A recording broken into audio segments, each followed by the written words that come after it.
Queridos, é uma alegria poder servir a nossa igreja e aos nossos pastores nessa manhã. Desde já quero agradecer a Deus pela oportunidade que, através do nosso querido pastor José Wellington, presidente da nossa convenção estadual, pastor Wellington Júnior, presidente da nossa convenção geral, pela oportunidade que me concede de ministrar ao coração dos irmãos nessa manhã. Também trago o abraço da nossa igreja ali em Pouso Alegre aos nossos pastores, e em nome da igreja agradeço o pastor Wellington Júnior, pastor José Wellington, pelo carinho em enviar os obreiros ali na segunda passada. A igreja ficou muito feliz, foi uma festa muito linda, e trago o abraço da igreja aos senhores, lembrando que ali a igreja ama vocês, tem um carinho muito especial pelos senhores. Queridos, vamos abrir as nossas Bíblias no segundo livro do profeta Samuel, no capítulo 18, capítulo de número 18, e nós vamos ler uns versículos aqui dentro do texto, que essa semana, desde a semana passada, onde eu estive junto com o pastor Aloísio ali agora eu não vou lembrar o nome da cidade, era Hortolândia, mas era um setor dele ali, agora eu esqueci o nome do setor, Bom Repouso, é a idade, pastor, estou novo ainda. Capítulo 18 e o versículo de número 19, que diz assim: Então disse Ahimaás, o filho de Zadok: Deixa-me correr agora e levar as novas ao rei, como o Senhor os vingou dos seus inimigos. E Joabe disse a ele: Tu não levarás as novas hoje, mas no outro dia irás. Mas neste dia não irás, porque o filho do rei está morto. Então disse Joabe ao cuxita: Vai e conta tudo o que vistes. E o cuxita se curvou de diante de Joabe e correu. Então disse Ahimaás, filho de Zadok, mais uma vez: Seja o que for, rogo-te, deixa-me correr após o cuxita. E Joabe disse: Por que correrás tu, filho meu, sabendo que não tens pronta nova alguma? Porém, seja como for, disse Ahimaás, deixa-me correr. E ele lhe disse: Corre. Então Ahimaás correu pelo caminho da planície e ultrapassou o cuxita. Amém. Queridos, o texto que nós acabamos de ler conta-nos a história de um momento que pode ser traumático, mas também é uma ocasião especial, porque é um dia em que Davi decide retomar o seu lugar, o seu posto, o trono, o comando de Israel, voltar ao lugar de onde um dia ele saiu. Quando nós pegamos a história ou o contexto do texto que lemos, conta-nos a dificuldade de Davi e de seu filho Absalão. Absalão é um filho que cresce longe da atenção e do carinho do pai. E isso faz com que Absalão entende que, mesmo que de maneira equivocada e errada, fizesse algo para provocar ou para chamar a atenção de seu pai. E isso não dá muito certo, pelo contrário, cria várias situações Entre elas é Absalão usurpando o trono que pertencia ao seu pai. Absalão, agora todos nós conhecemos a história, ele assume o posto que era do pai, e Davi sai fugido com um grupo de pessoas, para em uma última casa, olha para trás, se lamenta de tudo o que perdeu, mas acima de tudo de saber a situação que está entre ele e o seu filho. Quando o tempo passa, os conselheiros de Davi dizem que ele precisa de alguma forma retomar o seu posto, a sua posição, o seu lugar. Então Davi decide fazer assim. E quando chegamos no versículo 1, se você estiver ainda com a sua Bíblia aberta e puder mantê-la durante todo esse momento em que nós meditaremos no texto, quando você chega no capítulo 18 e no versículo 1, Davi decide enumerar o grupo de soldados que irá para retomar o comando de Israel, para retomar o seu posto. E então ele vai separar em 3 grupos de 1000 soldados e estabelece 3 capitães. A Bíblia diz que ele escolhe Abisai, Joabe e Itai o geteu. Ele escolhe esses 3 capitães e junto destes 3 capitães ele escolhe mais 10 centuriões, 10 homens que estarão junto com cada um desses capitães, totalizando de soldados 3.000 soldados. Eles serão enviados para a batalha contra os soldados de Absalão. E a Bíblia vai nos relatar que quando chegam para esta batalha, os soldados de Davi vão então à guerra. E eu quero que você leia comigo o versículo de número 7 do capítulo 18. Olha a informação que o texto nos traz. Diz assim: onde o povo de Israel foi morto diante dos servos de Davi, e ali houve um grande massacre naquele dia de 20.000 homens. A Bíblia diz que aqueles 3.000 soldados de Davi, ao chegarem à batalha, eles não só lutaram contra os soldados de Absalão, que eram 20.000, mas a Bíblia diz que não foi só uma batalha, foi um massacre. O pastor que nos anteceder agora, com muita precisão, ele falando um pouco sobre a questão militar, ele disse que nós estamos acostumados a ver um exército maior destruir um exército menor, mas a Bíblia aqui nos afirma que os soldados de Davi, que eram em um número menor, apenas 3.000 soldados, não só destruíram com os soldados de Absalão, mas a Bíblia diz: houve um grande massacre. Ora, apenas 3.000 soldados massacraram 20.000 homens do exército de Absalão. Como isto é possível? Como isto ocorreu? E aqui no texto nós vamos aprender algumas lições sobre como se comportaram os servos de Davi e por que eles eram tão valorosos, porque eles eram tão capacitados e tão prontos, como o texto afirma. Simples. Olha, quando você pega a expressão no capítulo de número 18 e no versículo de número 2, olha o final do versículo 2, o que vai dizer: depois de Davi enumerar os soldados, dividi-los de 100 em 100, de capitães de 1.000, e levá-los então e dizer: então vamos para a guerra, e 3.000 soldados irem para a guerra, Davi olha para eles e diz: eu irei com vocês. E o final do versículo 2 vai Davi dizendo: eu vou contigo, eu vou com vocês para esta batalha. Mas a informação do texto é que nos mostra o porquê o exército de Davi era tão valoroso. E aqui cabe a nós algumas lições que o texto vai nos revelar. A primeira lição é que quando o Davi olha para os soldados e diz: eu irei com vocês, eles vão olhar para Davi e vai dizer: o senhor não vai. Diz: mas eu quero ir. Diz: não, o senhor não vai. Mas por quê? Ele diz: porque se nós morrermos no campo de batalha, se um de nós morrermos, é um. Se até a metade de nós morrermos, eles não vão aplicar o coração deles em nós. O que os soldados de Davi estavam dizendo é que se a gente morrer, um vale por um.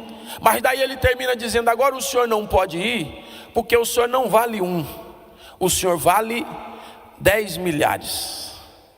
10 milhares. Eles estavam dizendo para Davi o seguinte: nós, se cairmos no campo de batalha, só valemos um.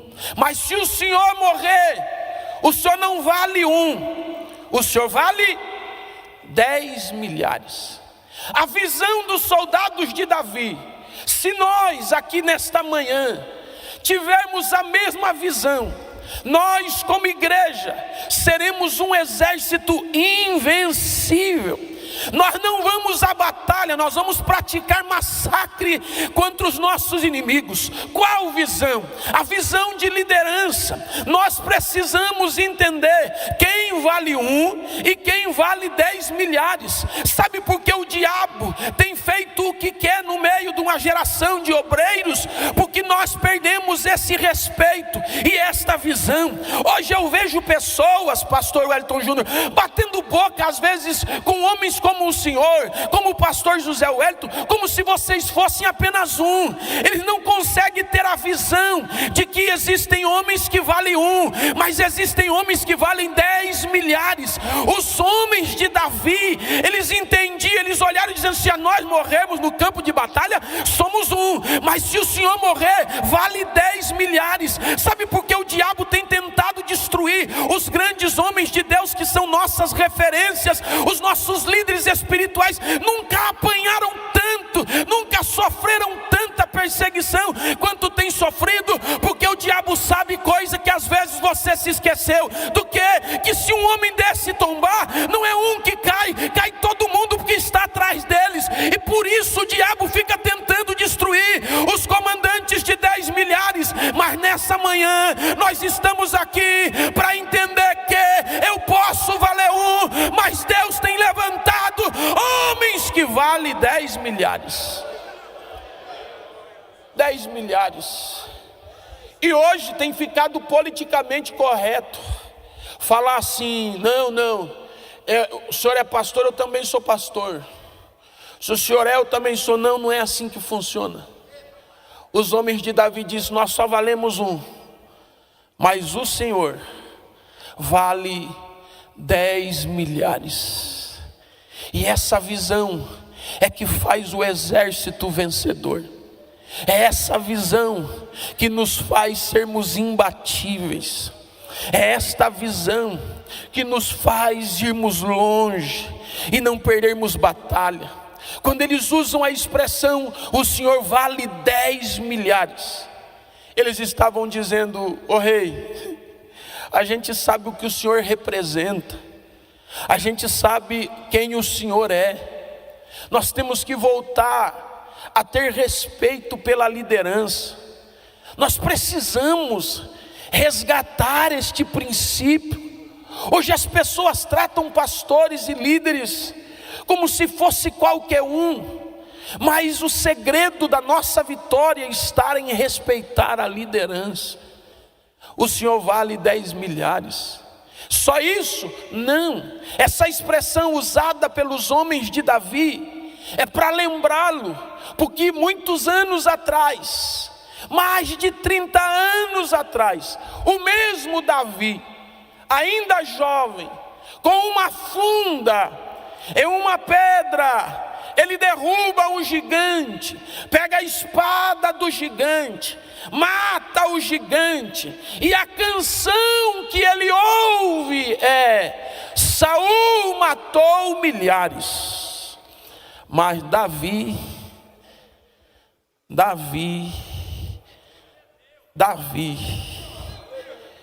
só que agora o tempo passou. Davi não tem a mesma força que tinha quando era menino. Davi não luta como lutava. Davi não tem o mesmo vigor que tinha. Davi não está na mesma potência e velocidade que tinha. Davi não está na mesma disposição que tinha. O tempo passou, as coisas mudaram. Davi agora não é mais um jovem, já é um homem de idade avançada.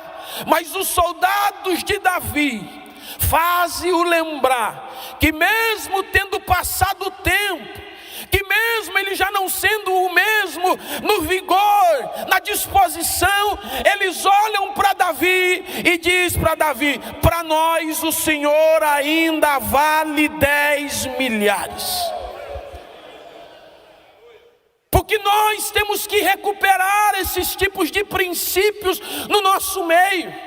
Hoje as pessoas, eles pensam que porque sabem muito, podem ou querem ser melhor do que os nossos pais na fé, e desprezam eles, vão encostando, as pessoas vão envelhecendo e não se envelhecem naturalmente, envelhecem precocemente por causa da batalha do dia a dia, da obra de Deus, do chamado. De repente estão cansados, fadigados, mas já mataram gigantes, já foram homens de batalha, mas hoje estão cansados. Mas nós temos que continuar como os soldados de Davi, olhando para eles e dizendo: o Senhor ainda vale 10 milhares, o Senhor ainda vale 10 milhares. O problema da nossa geração, e me incluo nela, é que a gente às vezes sabe muito. A gente arrota grego, hebraico, aramaico, latino,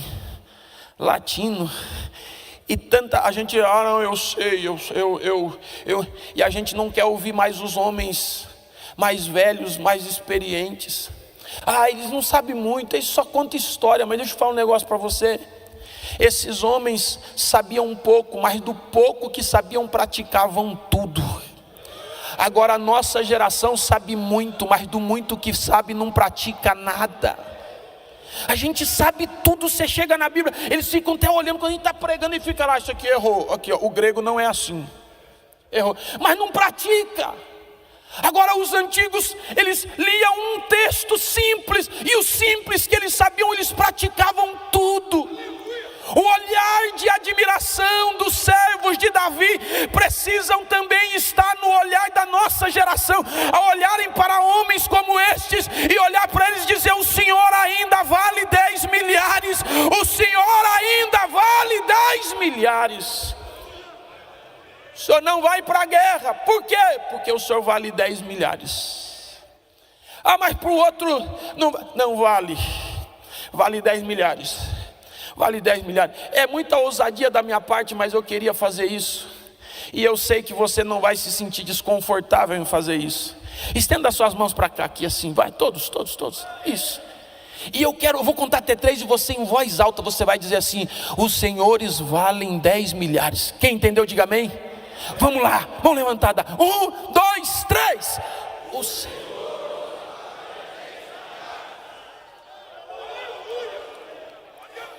Enquanto nós tivermos este sentimento, a igreja não vai parar, a obra de Deus vai continuar, porque nós respeitamos a nossa liderança.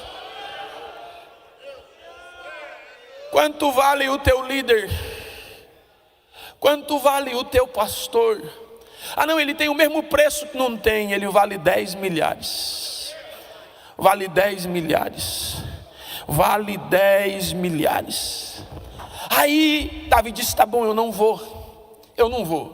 Então tá, Davi, você não vai? Não vou. Só que se você pegar o texto antes, teve um dia que Davi também não quis ir.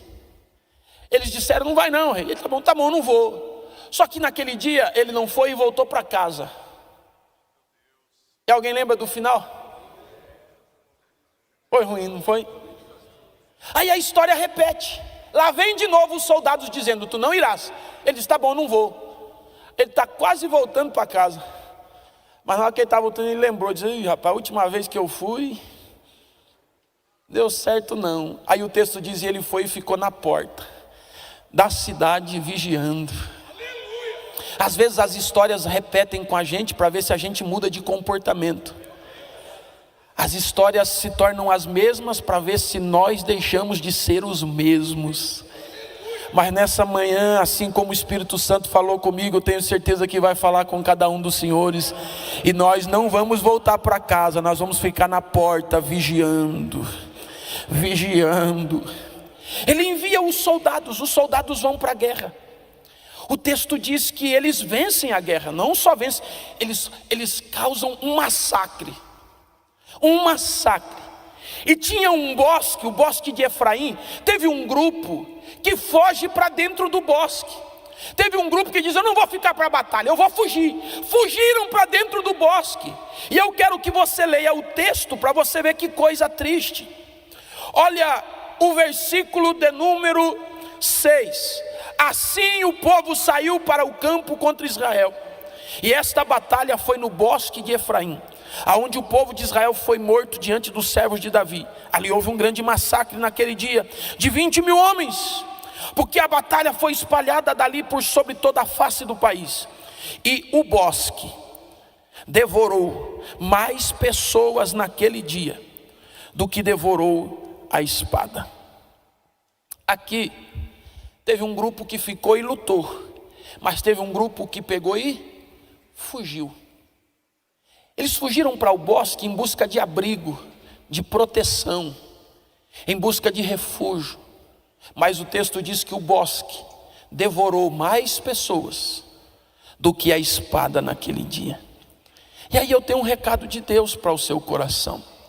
Você que está querendo fugir, você que está querendo parar, jogar a espada de lado e se esconder em algum bosque emocional, espiritual e ministerial, Deus nessa manhã te diz: não fuja para o bosque. Aquilo que você pensa ser um refúgio pode ser o teu fim. É melhor pegar a sua espada e lutar com dignidade.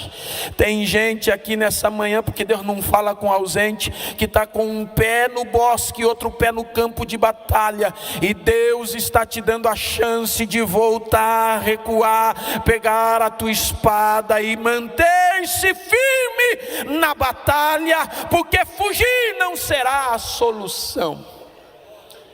A batalha foi vencida. Os soldados de Davi estão felizes, porque venceram a batalha. Mas o versículo 10 vai deixar algo para nós aqui nesta manhã. Eles estão comemorando felizes. Aí chega um certo homem. Quem? Não sei. Mas ele chega e diz assim: eu sei que vocês estão felizes, vocês venceram a guerra, foi mais de 20.000 soldados mortos, fora o que o bosque consumiu, parabéns. Mas tem um negócio que eu preciso contar para o senhor. Joabe diz o quê? Ele diz: eu vi Absalão vivo, pendurado em um carvalho. Sabe o que ele estava dizendo? Vocês venceram a guerra, mas não eliminaram quem causou a guerra. Vocês venceram a guerra, mas quem provocou a guerra ainda está. Nós somos bons para vencer batalhas, mas às vezes somos péssimos para eliminar quem causou essas batalhas. Nós, às vezes, vivemos os mesmos problemas sempre, porque nós só solucionamos problemas, mas não eliminamos quem nos causa os problemas. E o servo vai chegar em Joabe e vai dizer: Absalão ainda está vivo. Pastor, e quem é Absalão? Oh, meu amigo, Absalão, ele tem pelo menos 5 características, mas eu vou falar só uma para a gente chegar no texto que eu li. Absalão é aquela pessoa que tem o espírito de chegar em tudo e dizer: se fosse eu. O Absalão é aquela pessoa que senta na porta da cidade e ele pergunta: você vai falar com o rei? Vou falar com o rei. O que você vai falar? Vou falar assim: não sei o que o rei vai responder, mas se fosse eu. Se fosse eu. Quem nunca fez isso, irmão? Não, seja sincero, não vamos mentir não. Quem já fez isso pelo menos uma vez na vida, vai? Eu já feri pessoas por causa do se fosse eu. O nosso pastor Marcos Lima está ali, filho do pastor José Lima, de saudosa memória. Quantas vezes, pastor, porque eu fui menino novo, eu era ajudante, secretário, motorista, andava muito com o pastor Lima, andava junto com ele o tempo todo. E de vez em quando tinha alguns problemas que aconteciam no campo, e no trajeto da viagem, ou na ida ou na volta, André, eu chegava e dizia: pastor, fala um negócio para o senhor, se fosse eu. E às vezes ele ouvia esse "se fosse eu", e aí às vezes ele feria pessoas inocentes. Só que eu paguei um preço tão alto por causa desse "se fosse eu". Eu vivia minhas piores agrulhas, minhas piores lutas. Todo mundo tinha dó de mim, menos eu. Todo mundo olhava para mim e falava: coitado do Rafael. Mas eu não tinha dó de mim, porque eu sabia que um dia eu me intrometi, Ailton, em dizer: se fosse eu, se fosse eu. Cuidado com o "se fosse eu". Esse "se fosse eu" está destruindo o ministério, está destruindo famílias, está desestruturando lares. Mas nessa manhã, o Espírito Santo de Deus me trouxe só para dizer para alguns: Absalão ainda está vivo. Você já venceu essa batalha, mas ele ainda está vivo. E nós vamos sair daqui nessa manhã dizendo: Absalão morreu pelo poder da palavra. Ele não continuará vivo. Não. E o problema do "se fosse eu" é que quando as coisas invertem, a gente não gosta. Absalão é bom para julgar, mas não gosta de ser julgado. Absalão é bom para emitir juízo dos outros, mas quando alguém vai julgá-lo, ele não aceita. Ele diz: não, me tira da cidade de refúgio, eu vou melhor, eu não posso ficar, eu não quero. A gente é bom para apontar o que tem que ser feito com os outros, mas quando é a nossa vez de estar na mão de alguém, a gente entra em desespero e não quer. Então cuidado, esse espírito de Absalão precisa ser eliminado do nosso meio. Ah, se fosse eu, mas não é você. Ah, se eu fosse o pastor, mas você não é. Se eu fosse o presidente, mas você não é. O que tem de gente falando como o pastor tem que fazer sem ser pastor? Eu não gostei da mensagem, mas Deus não te deu nem o dom de pregar. Não é você. Se não é você, então não diga "se fosse eu". Não é. Vai chegar a tua vez, vai chegar o teu momento, mas hoje não é. Não, você não. Aí ele chega, avisa: Absalão está morto, está vivo. Só que o interessante no texto, eu estou indo dentro do texto. Você pode ir lendo aí que você vai acompanhando. É que eu vou fazendo de um jeito que você vai entendendo, mas é versículo por versículo. Aí o servo está falando com Joabe, e Joabe diz assim: mas por que você não matou ele? Você viu ele vivo e você não fez nada. Em outras palavras, mas na tua casa você vê o jeito que ele escreveu. Mas em outras palavras ele disse assim: é porque o problema não é meu. Eu só vim te avisar que ele está vivo, mas não é papel meu matar ele. Eu vim dizer porque o Senhor é o chefe da batalha. Eu vim dizer porque o Senhor é o comandante da guerra. Então eu preciso te informar que o Senhor está feliz achando que está tudo encerrado, mas Absalão está vivo. Aí o texto vai dizer que enquanto o homem falava com Joabe, olha o que está dizendo o texto. Enquanto o homem falava com Joabe, olha o que Joabe vai dizer no versículo 14. Eu não posso mais perder tempo, não é isso? Eu não posso mais. Você acabou de me dar uma notícia que me deixou espantado. Eu achei que a guerra tinha sido vencida, mas você acaba de me lembrar que Absalão está vivo. E aí o homem quer conversar mais um pouco. Ele diz: não dá tempo de falar. Eu preciso resolver esse problema ainda hoje, agora, eliminá-lo de uma vez por todas. Ei, meu irmão, não dá para ter paciência com Absalão. Não dá para procrastinar. Não dá para esperar mais um dia, uma semana. Se Deus te mostrou hoje, é porque ele tem que ser eliminado hoje da sua vida. Absalão tem que morrer. Ele tem que morrer. Aí lá vai Joabe, pega 3 dardos, crava no coração de Absalão. Se cravar 3 dardos no coração de um homem, morre ou não morre? Sim ou não? Morre. Então, morreu Absalão, sim ou não? Morreu. Mas o texto diz, pastor, que os 10 servos de Joabe, eles chegam, quando eles veem que Joabe está lá, eles pegam os seus escudos, cravam no chão, em volta de Joabe. Todos eles arrancam da espada, e um por um vai. Pastor, e o que é isso? Mais uma vez, espírito de liderança. Se a notícia chega lá onde está Davi, dizendo: quem matou Absalão? Joabe. Mas agora eles cercaram de escudo, ninguém vai ver o que vai acontecer ali agora. E todos eles: quem matou Absalão? Aí começa: eu. O nosso problema é que quando a gente vê alguém ou um líder nosso tentando eliminar um problema, a gente fica só de longe olhando, dizendo: vamos ver se vai dar certo. Se der errado, eu vou falar que foi ele que matou Absalão, não fui eu que me intrometi nisso. Vamos ver. Aí quando vence, diz: o senhor foi fera mesmo, hein? Olha, eu não estava lá, mas eu estava intercedendo pelo Senhor. Eu estava em oração. Mas os soldados de Joabe não. Ele diz: ô rei, ô capitão, fica tranquilo. Se ficar alguém culpado, somos nós. E se alguém vencer, também somos nós. Que nessa manhã você abrace a causa do seu líder. A causa dele não é só dele, é nossa.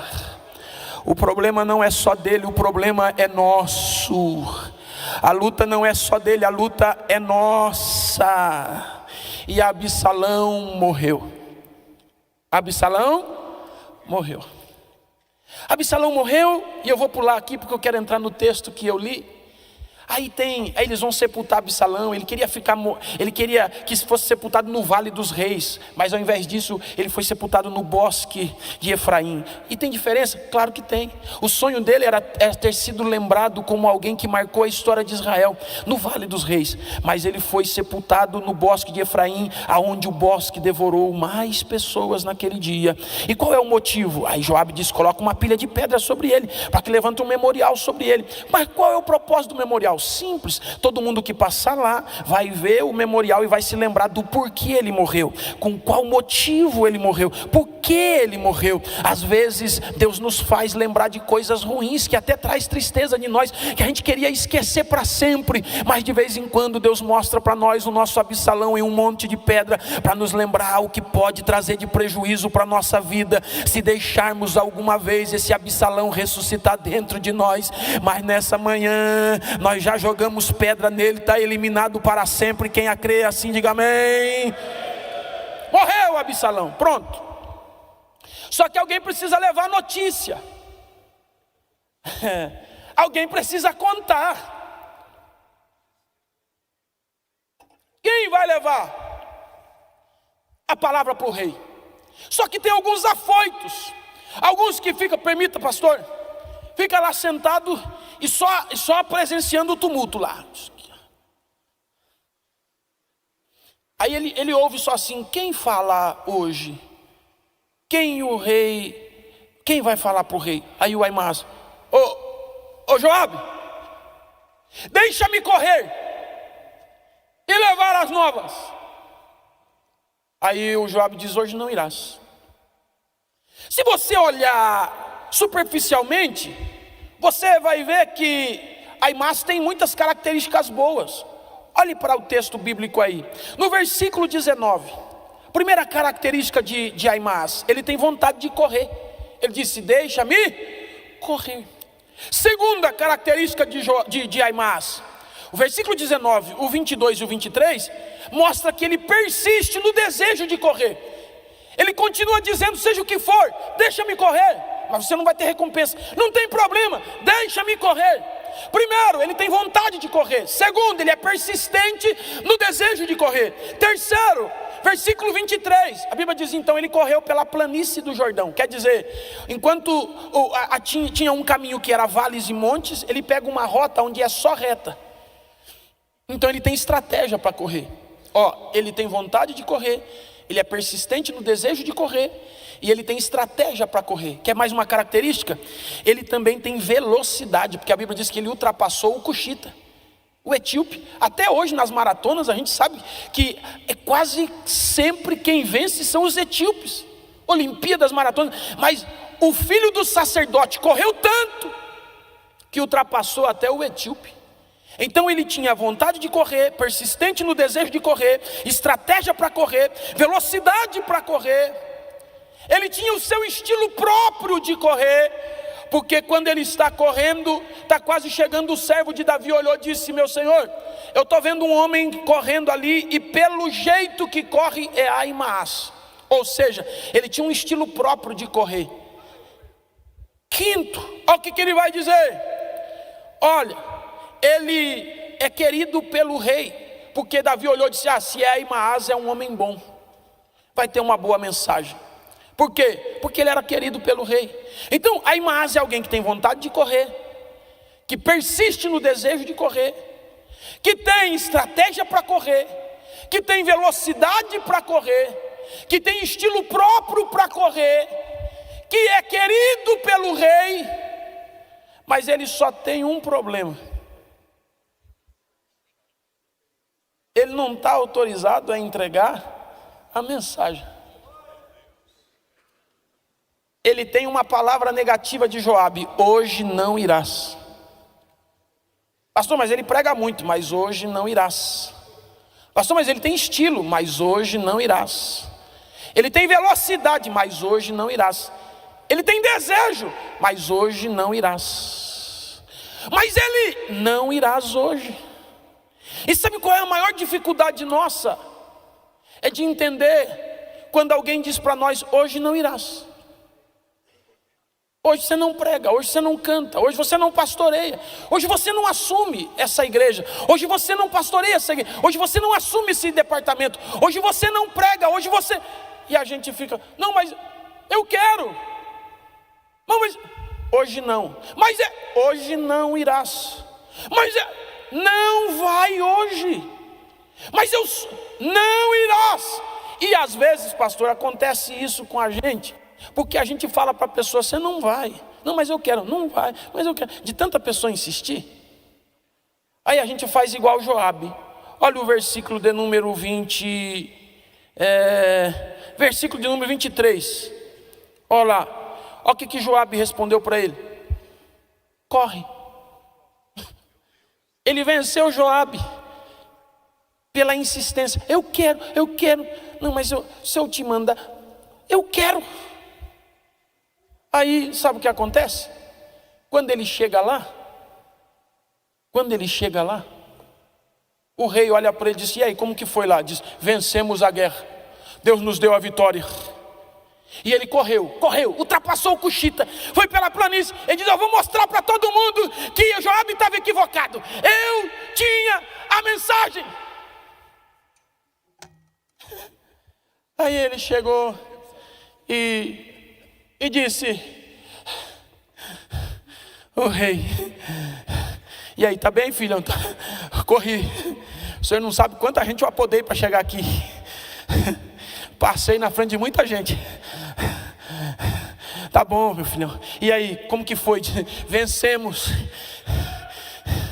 E vai bem o jovem Absalão? A resposta dele: eu ouvi um grande alvoroço, eu vi um barulho, vencemos. Não, mas e Absalão? Pensa no barulhão. Pega, vai. Porque tem gente que acha que mensagem é falar de barulho. Tem gente que pensa que vai empolgar todo mundo. Quem entende, irmão, não vai no seu barulho, não vai de barulho, não vai. Ele achou que só de falar teve um barulho. O rei falou, então tá bom, ó, se teve barulho, então sucesso. Ele, não teve barulho. Mas o que aconteceu com Absalão? Agora, lê aí comigo o texto para a gente começar a concluir. E o rei, versículo 29, e o rei disse, está bem, Absalão? Aimás respondeu, quando Joabe me enviou junto com o servo do rei e a mim, o teu servo, e eu vi um grande tumulto, um alvoroço, um barulho. Mas ele termina dizendo, alguém leu só o finalzinho, o que está escrito aí? Eu não sei o que era. Agora, eu vou falar uma coisa que vai te surpreender.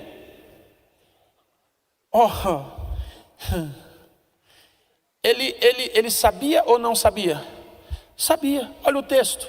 Vamos lá, capítulo 18. E o versículo de número 19. Versículo de número 18. Ou é o 19? Deixa eu ver aqui. É o 19? Tu não levarás as novas. Aí versículo 20. Tu não levarás as novas nesse dia, levarás no outro dia. Mas nesse dia não levará. Por quê? Versículo 20, o que está dizendo aí? Por quê? Porque é morto o filho do rei. Ele sabia ou não sabia que Absalão estava morto?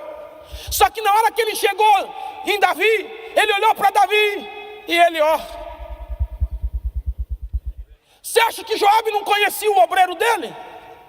Então para de reclamar porque o outro prega no domingo e você só prega na quinta, rapaz.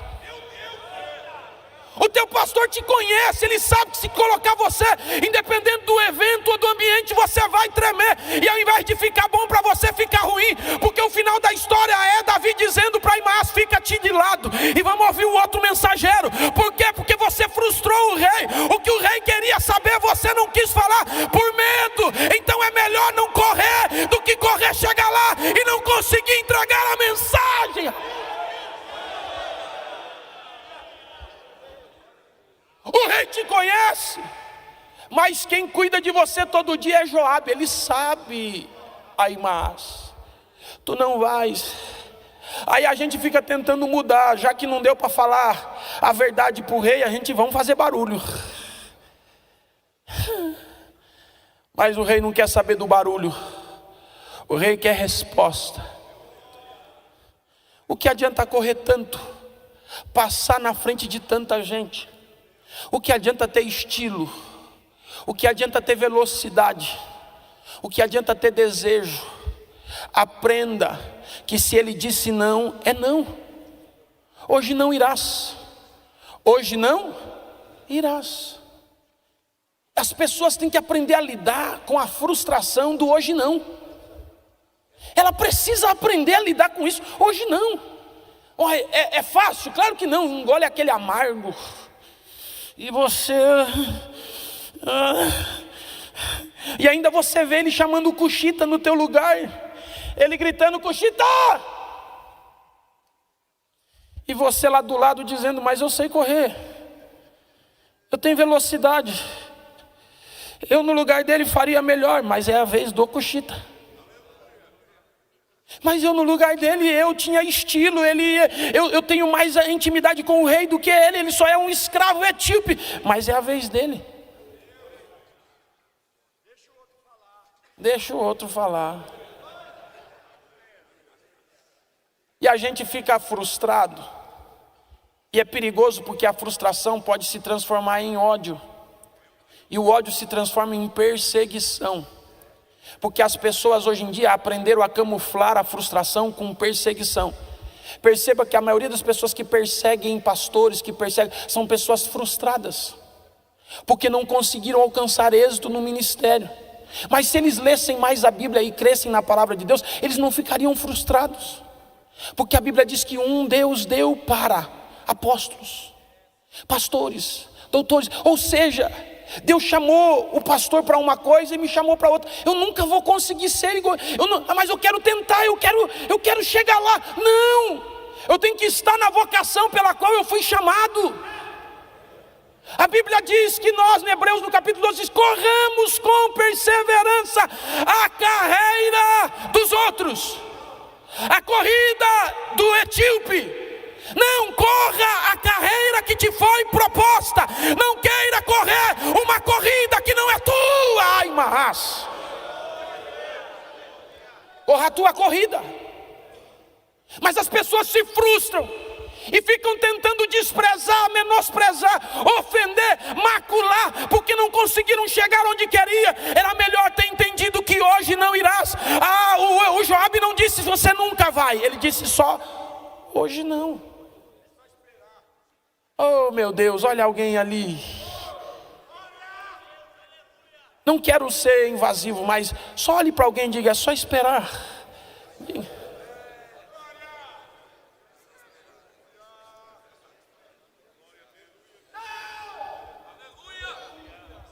Etíope! O Aimás estava aqui com o rei, ó, com Joabe. Aqui. Permita, pastor.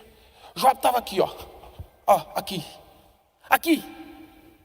Mas o Aimás estava aqui com Joabe. Mas de repente, pastor, o Aimás estava aqui. Mas o Joabe fez assim, ó. Etíope! Pensa na frustração de Aimás. Ele estava aqui. O pastor gosta de mim, o pastor gosta de... Ele estava aqui.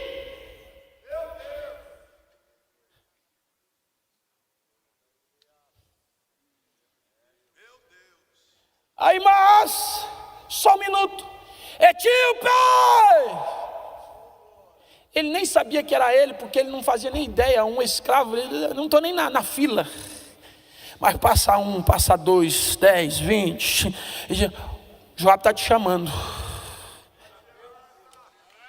Eu vim animar alguns aqui nessa manhã, dizer: vai chegar a tua vez.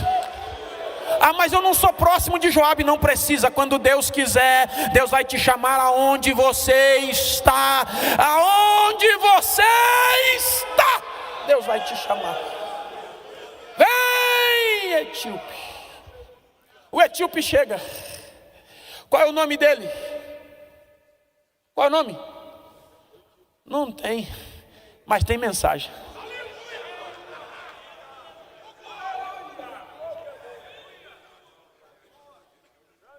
É melhor não ter nome e ter mensagem do que ter nome e não ter mensagem. Por onde ele vai correr? Pelos vales e pelos montes. Oh, irmão, que tem gente sem nome correndo por vales e montes, mas tem uma mensagem, tem uma chamada tão linda. Enquanto os Aimás estão nos destaques da vida, correndo só pelas planícies da facilidade, tem homens em vales e montes, em vales e montes, em vales e montes, mas com o coração carregado da chamada que Deus lhe deu. E eu tenho uma notícia do céu para você nessa manhã: continua, persevera, porque Deus te chamou. É a tua vez, é a tua vez. Eu encerro aqui para não ouvir o pi.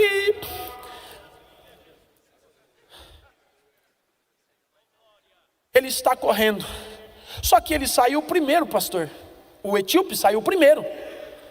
E o Aimás continuou lá do lado assim: deixa-me correr. Não, mas o etíope, mas deixa eu ir também. Não, mas quem vai receber? Mas eu também quero. Aí o Joabe disse: corre. Aí o Aimás, e o etíope? O Aimás, o etíope. Alguém olhando, você viu que o Aimás te passou, né? Eu sei.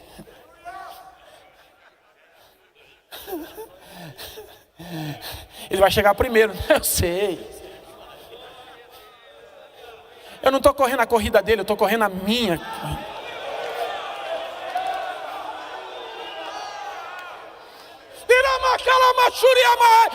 Mas já passaram, deixa passar. Deus te chamou para um propósito e ele para outro. Corra a tua carreira que lhe está proposta. Corra.